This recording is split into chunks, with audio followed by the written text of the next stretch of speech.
Hi friends, welcome back to మాటే మంత్రం Telugu audio stories. అందరికీ నమస్కారం అండి. ఈరోజు మనం చదువుకోబోయే కథ నీ మీద మనసాయిరా 60వ భాగం. ఎయిర్పోర్ట్కి వెళ్ళి గీతని ఫ్లైట్ ఎక్కించి సుమను ఇంటి దగ్గర దించి జగన్నాథ్ని బంధించిన గోడౌన్ దగ్గరకు వెళ్ళాడు నరేంద్ర భూపతి. తలుపు తీసుకొని లోపలికి వెళ్ళాడు నరేంద్ర భూపతి. కాళ్ళు చేతులు కట్టి కింద పడేసి ఉన్నాడు జగన్నాథ్. ముందే ఒక కోటింగ్ ఇచ్చినట్లున్నారు. ఒళ్ళంతా రక్తం మరకలతో వాచిపోయి ఉంది. అక్కడ ఉన్న వాళ్లలో ఒక అతను వచ్చి లైట్ వేశాడు. ఒక్కసారిగా వెలుతురు రావటంతో ఆ వెలుగు చూడలేక కళ్ళు గట్టిగా మూసుకున్నాడు జగన్నాథ్. అలాగే కళ్ళు మూసుకుని ఉండు.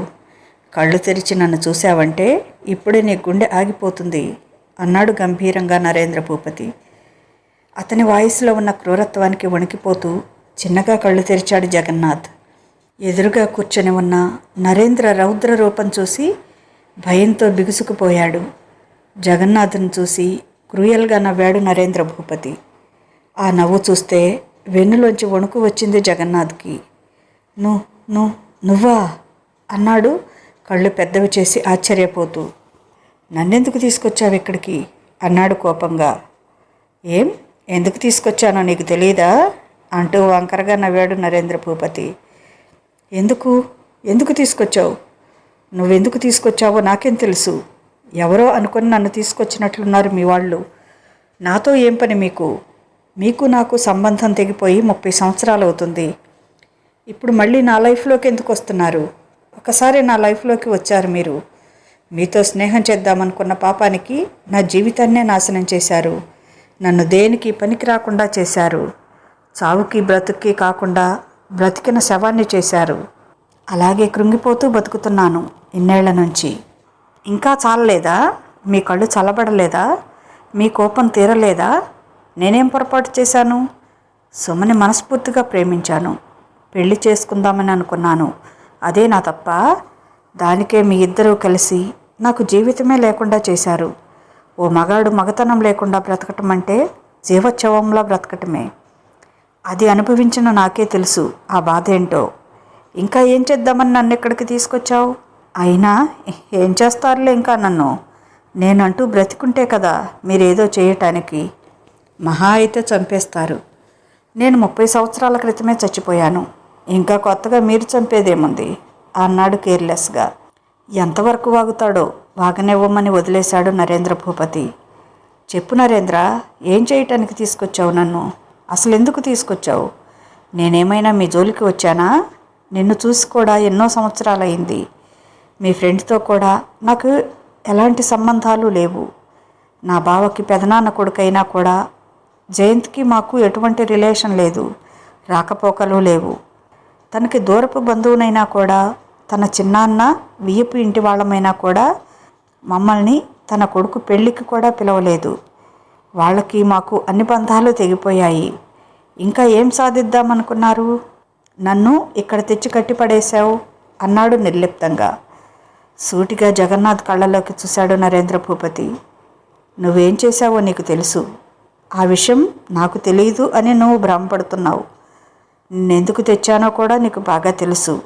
తెలియకపోతే 2 రోజుల్లో తెలుసుకుంటావులే అన్నాడు తన కన్నింగ్ స్మైల్ని అలానే మెయింటైన్ చేస్తూ.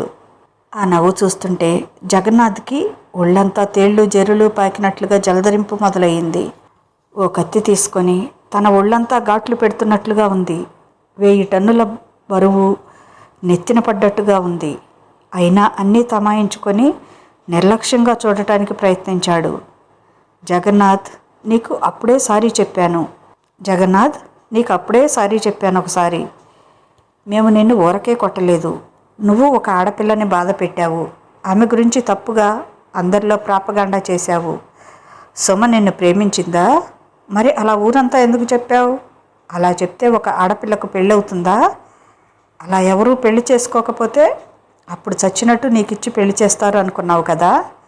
ఇదే కదా నీ కన్నింగ్ ఐడియా? సుమని అప్పటికే నేను ప్రేమించాను. తను కూడా నన్ను ఇష్టపడింది. ఆ విషయం కూడా నీకు తెలుసు. తెలిసే సుమని నీ దాన్ని చేసుకోవాలని నువ్వు వెధవ ఐడియాలు వేస్తే నేను చూస్తూ ఊరుకుంటానా? నేను జయంత్ కలిసి నిన్ను కొట్టాం. అది కూడా నువ్వు తప్పు చేసినందుకే. లేని విషయం సృష్టించి ఒక ఆడపిల్ల మీద నింద వేసినందుకు. కానీ నిన్ను అలా చేయాలి అని నేను అనుకోలేదు. నీకు తగలరాని చోట దెబ్బ తగిలింది.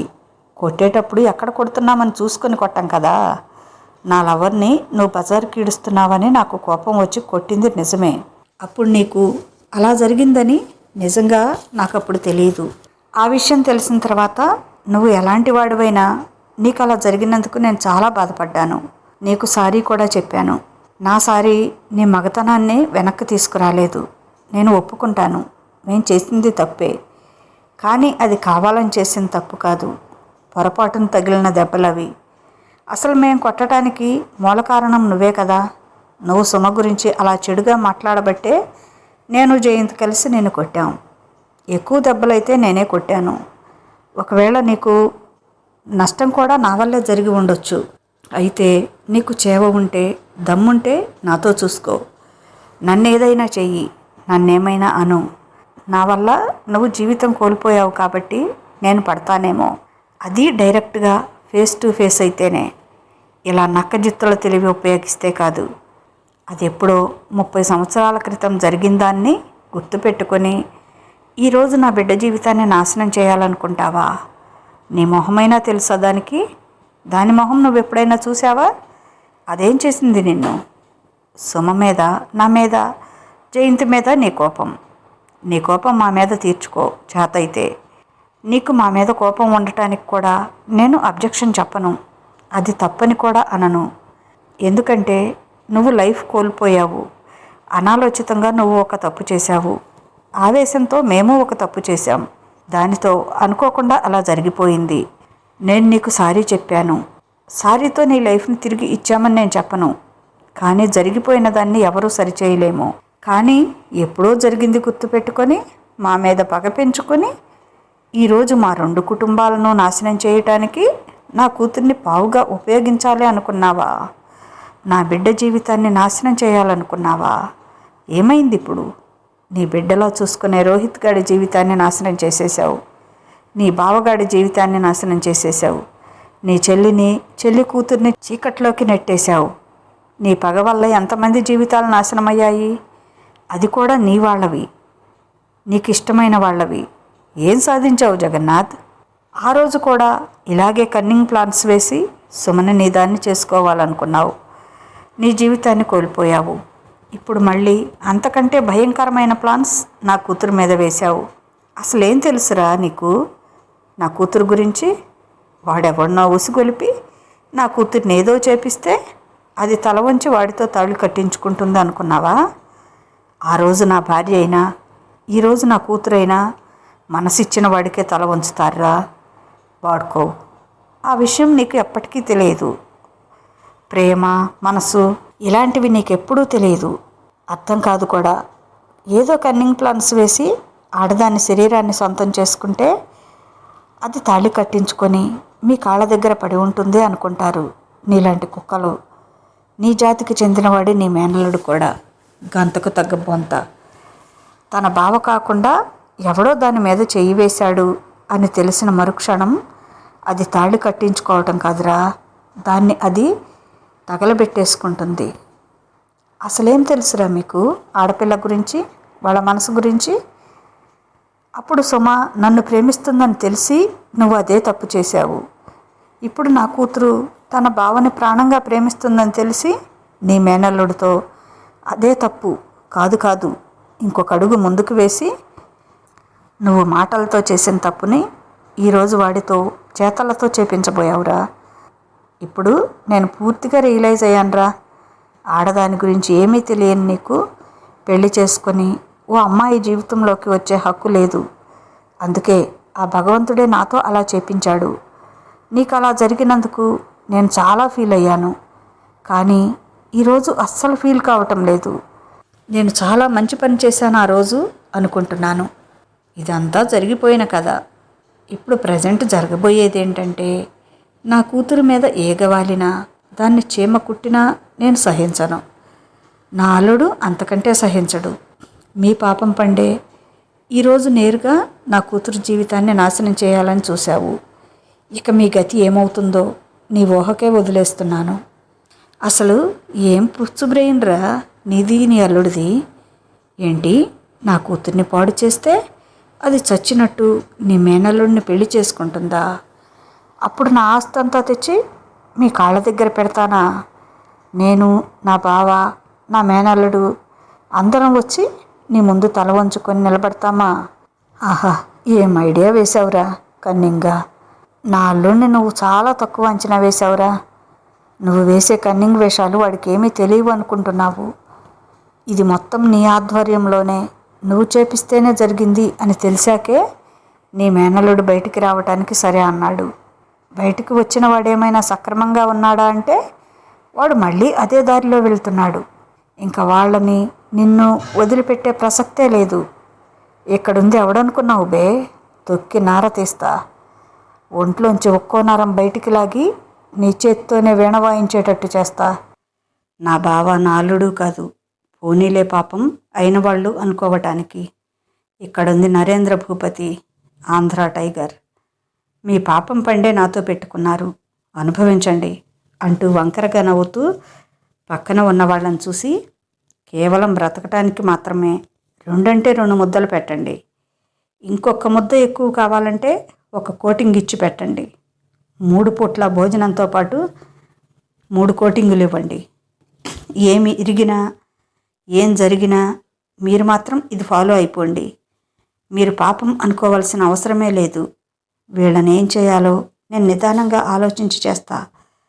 అప్పటి వరకు మన రాజమర్యాదల్లో ఎలాంటి లోటు రానివ్వకండి అన్నాడు. షూర్ సార్ అన్నాడు బాడీగార్డ్.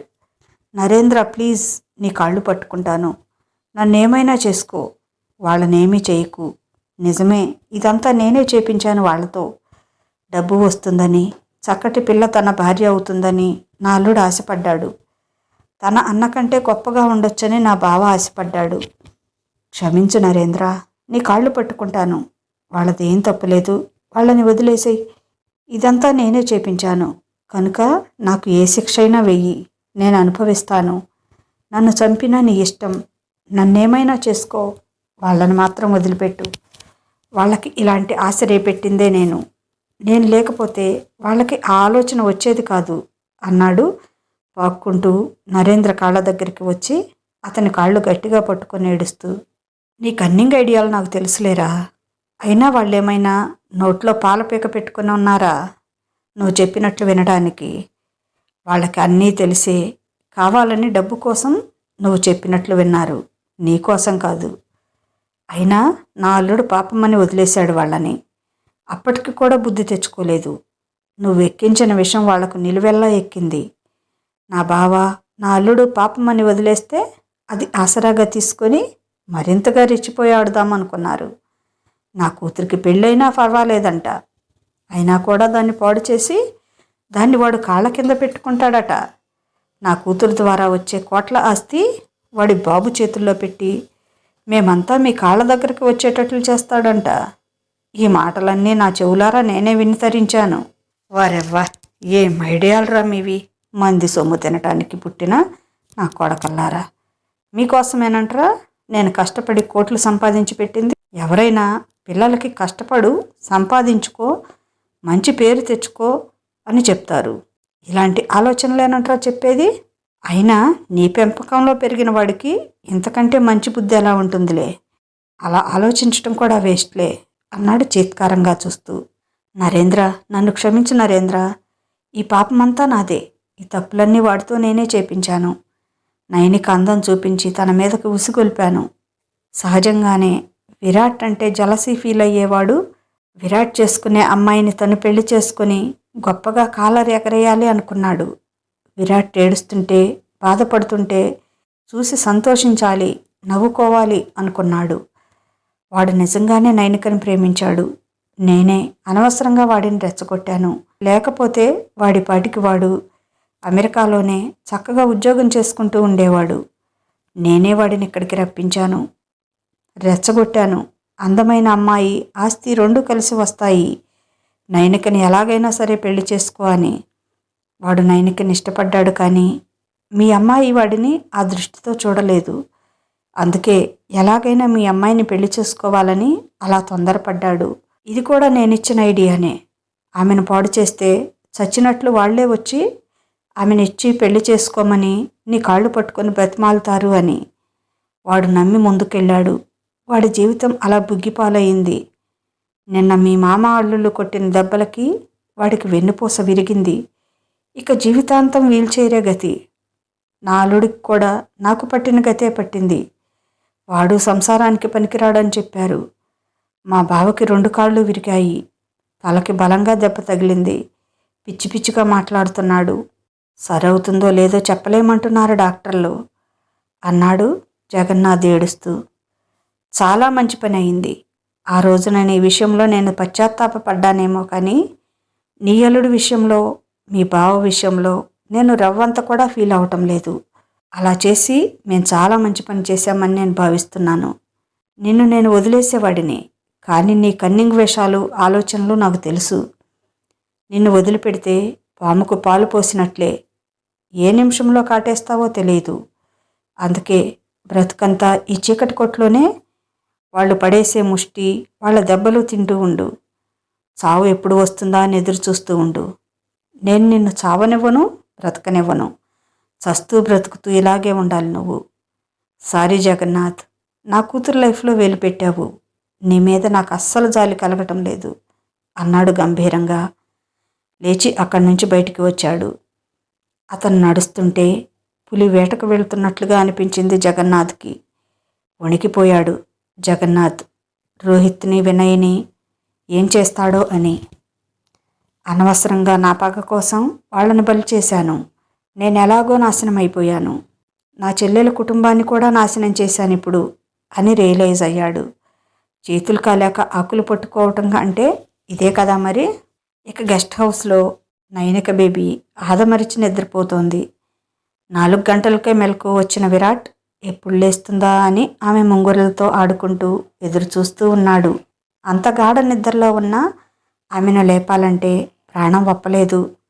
పాపం నిన్న నైట్ అంతా నిద్రలేదు కదా, పోనీలే అనుకున్నాడు. తను నిద్రపోదామని ట్రై చేశాడు. కానీ ఒంట్లో ఉత్సాహం ఉరకలేస్తుంటే నిద్ర ఎక్కడ పడుతుంది. అటు దొర్లి ఇటు దొర్లి నిద్ర పట్టక లేచి గార్డెన్లోకి వెళ్ళాడు. ఓ గంట జాగింగ్ చేశాడు. గెస్ట్ హౌస్ చుట్టూ వాకింగ్ ట్రాక్ వేయించాడు నరేంద్ర. నేను వచ్చి గంట పైనే అయ్యింది, లేచిందేమో చూద్దాం అనుకుంటూ వెళ్ళాడు. తను పడుకున్న స్టిల్ నుంచి ఇంచు కూడా అటు ఇటు కదలకుండా అలాగే పడుకొని ఉంది. దీని ముద్దు నిద్ర ఇది, కుంభకర్ణుడికి కజిన్ సిస్టర్లా ఉంది అనుకుని ఫ్రెష్ అవ్వటానికి వెళ్ళాడు. స్నానం చేసి వచ్చి చూస్తే అప్పటికీ అలాగే ఉంది. టైం చూస్తే 6 గంటలు దాటింది.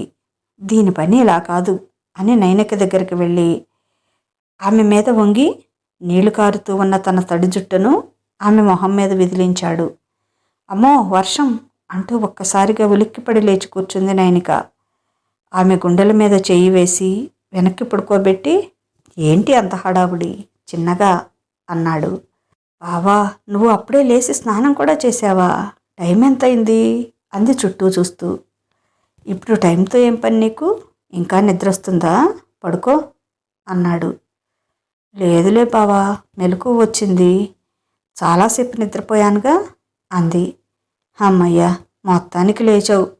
4 గంటలకు లేచి అప్పటి నుండి వెయిట్ చేస్తున్నా నీకోసం లేస్తావేమో అని. అయినా ఇంత ముద్దు నిద్రేంటే నీకు? రాత్రి ఏం చెప్పావు అన్నాడు. లేపాల్సిందిగా బావా అంది. ఏంటే నేను లేపేది? దున్నపోతులా నిద్రపోతున్నావు. అంత డీప్ స్లీప్లో ఉంటే ఏం లేపను, అందుకే నేనే కామ్గా పడుకున్నాను. అయినా బావకి మాటిచ్చామే ఉదయమే లేస్తానని, అని నీకుండాలి కదా బాబా అన్నాడు. సారీ బావా, నిజంగానే మెలకు రాలేదు. నువ్వు లేపితే ఖచ్చితంగా లేసేదాన్ని అంది. అవునా, ఆ తప్పు కూడా నా మీద వేస్తున్నావా అన్నాడు. అలాగే టవల్తో ఆమె పక్కన కూర్చుంటూ. అయ్యో బావా, డ్రెస్ వేసుకో, అలాగే కూర్చున్నావు, తల కూడా తుడుచుకోలేదు, నేను తుడవనా అంటూ లేచింది. నా ముద్దుల పెళ్ళాం తుడుస్తానంటే నేను వద్దంటానా? యు క్యారీ ఆన్ అన్నాడు.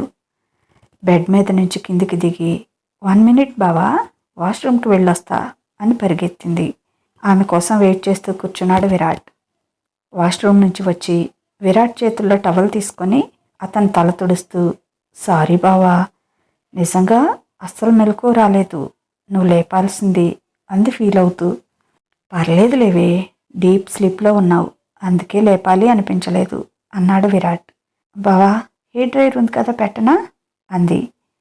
నోనో, నాకు ఇలాగే బాగుంది అంటూ ఆమె నడుం పట్టుకొని దగ్గరకు లాక్కున్నాడు.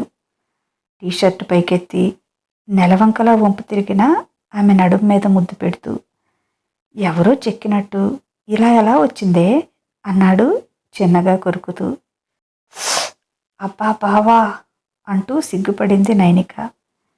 ముందుకు వచ్చి ఆమె బొడ్డును ముద్దాడుతూ, ఏం ఫిజిక్కే బాబు, అల్లాడిస్తున్నావే అన్నాడు నాలుకతో బొడ్డు చుట్టూ సున్నాలు చుడుతూ. నైనిక మెలికలు తిరిగిపోతూ, అబ్బా ప్లీజ్ బావా, కాసేపు కదలకుండా ఉండు, ఇలా అయితే తల తుడిచినట్టే నేను అంది. ఆమె నడుం పట్టుకొని అలాగే బెడ్ మీద వెనక్కి పడిపోయాడు. ఏంటి బావా ఇది అంది. తల తర్వాత తుడుచుకోవచ్చులే, ఇంకా ముఖ్యమైన పనులు చాలా ఉన్నాయి అంటూ ఆమె పెదవులు అందుకోబోయాడు. చిచి, నేనింక బ్రష్ కూడా చేసుకోలేదు అంది మొహం పక్కకు తిప్పుకుంటూ. ఏం పర్లేదు, బెడ్ కాఫీలాగా బెడ్ కిస్ కూడా చాలా బాగుంటుంది అంటూ నైనిక మొహం 2 చేతుల్లో పట్టుకొని తన వైపు తిప్పుకొని పెదవులని లాక్ చేశాడు. అతని ముద్దు మరో లోకంలోకి తీసుకువెళ్తుంటే అతన్ని అల్లుకుపోయింది. తన చేతుల్ని ఆమె ఒంటిపై రాపాడిస్తూ ఆమె దుస్తుల్ని వేరు చేశాడు. ఆమెను బెడ్ మీద పడేసి ఆమెపై చేరిపోయి మెడవంపుల్లో ముద్దు పెడుతూ, నిన్నట్లా మళ్ళీ షవర్ బాత్ చేద్దామా అన్నాడు ఆమె చెవిలో. అమ్మో వద్దు అంది. ఏం నచ్చలేదా అన్నాడు ఆమె చెవి కింద చిన్నగా కొరుకుతూ. నచ్చింది, కానీ ఇప్పుడు వద్దు అంది సిగ్గుపడుతూ. సరే, నైట్కి మాత్రం ఇద్దరం కలిసి బాత్ చేయాలి, ఇది ఫిక్స్, నాకు చాలా బాగా నచ్చింది, మళ్ళీ అలాగే కావాలనిపిస్తుంది అన్నాడు విరాట్ ఆమె మెడ మీద తన ప్రేమ ముద్ర వేస్తూ. సిగ్గుపడుతూనే సరే అని అతని వీపు చుట్టూ ఉన్న తన చేతుల్ని మరింత గట్టిగా పెనవేసింది నైనిక. వలపు తలపులతో వేడెక్కిన ఆమె శరీరానికి తన పెదవుల తడి అద్దుతూ మరింతగా వేడెక్కిస్తున్నాడు. ఆమె పయ్యద మీద యుద్ధం ప్రకటించిన అతని మొహాన్ని మరింత గట్టిగా హత్తుకొని బావా అని పలవరిస్తూ ప్రేమతో అతన్ని తనలో కలిపేసుకుంది. ఉత్తుంగ తరంగంలా ఎగసిపడుతున్న అతని ప్రేమను భరించటం ఆమెకు కొంచెం కష్టమే అయ్యింది. కానీ ఆ కష్టం ఆమెకు ఎంతో ఇష్టంగా కూడా అనిపిస్తుంది.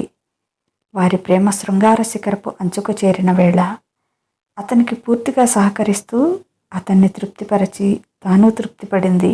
ఆమె పెదవులపై సున్నితంగా అద్ది ఆమె గుండెలపై సేద తీర్చుకుంటూ, థ్యాంక్ యూ బంగారం అన్నాడు. నీకు కూడా బావా అంది అతని తలపై ముద్దు పెట్టుకుంటూ. గుడ్ గర్ల్, ఇలా నీ ఫీలింగ్స్ ఎక్స్ప్రెస్ చేస్తే నాకు కూడా చాలా హ్యాపీగా ఉంటుంది. నేను డిసప్పాయింట్ చేయటం లేదు అని నాకు అర్థమవుతుంది. ఫీల్ ఫ్రీ బంగారం అన్నాడు ఆమె హృదయం మీద ముద్దు పెట్టుకుంటూ. ఇదండి ఈరోజు కథ. ఎలా ఉంది? మీకు నచ్చిందా? మీకు నచ్చితే కనుక తప్పనిసరిగా ఒక లైక్ ఇవ్వండి. అలాగే ఈ కథ పైన మీ అమూల్యమైన అభిప్రాయాన్ని ఓ చిన్న కామెంట్ ద్వారా తెలియచేయండి. మన మాటే మంత్రం ఛానల్ని సబ్స్క్రైబ్ చేసుకోండి. మీకు తెలిసిన వారికి కూడా షేర్ చేయండి. ఇక ఉంటాను. బాయ్. మీ లక్ష్మీ ఘంట.